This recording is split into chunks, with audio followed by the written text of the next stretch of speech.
ఎలకో ఇలలు వేయి ఎలుగెత్తి పాడిన కొసరైన కమ్మని గొంతువాడు, లేత మామిడి వేపలేచి ఉళ్ళకు లేత వగరుకు వగరైన పొగరువాడు.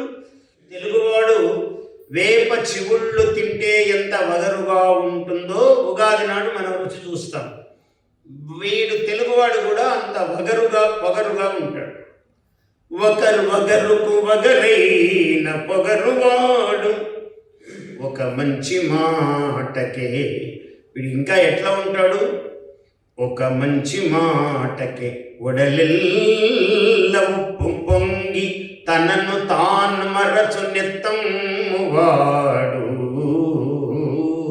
తెలుగువాడిని పలకరిస్తే చాలు, బాగున్నారా అంటే అని వాడు ఎంత ఆనందపడిపోతాడో. అసలు ముఖంలో కాంతి, ఆనందము, మనవాళ్లే, మన తెలుగు వాళ్ళే, మనవురే అని ఆనందంగా అలా అయిపోతాడు. వాడే తెలుగువాడు.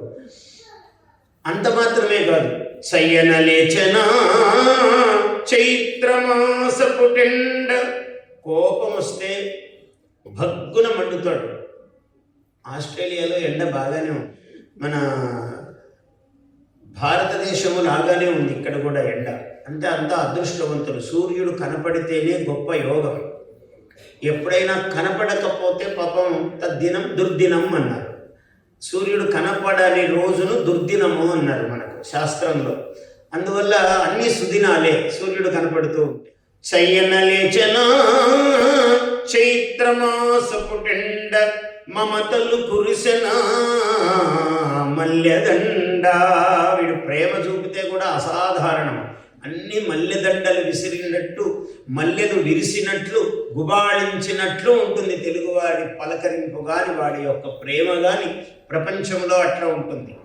6 ఋతువులన్ ఎడదలో ఆచికొనుచు ఎవరికైనను చూడ ఇట్టే గ్రహింప తెలుగువాడన వీడు అని తెలియవాడు.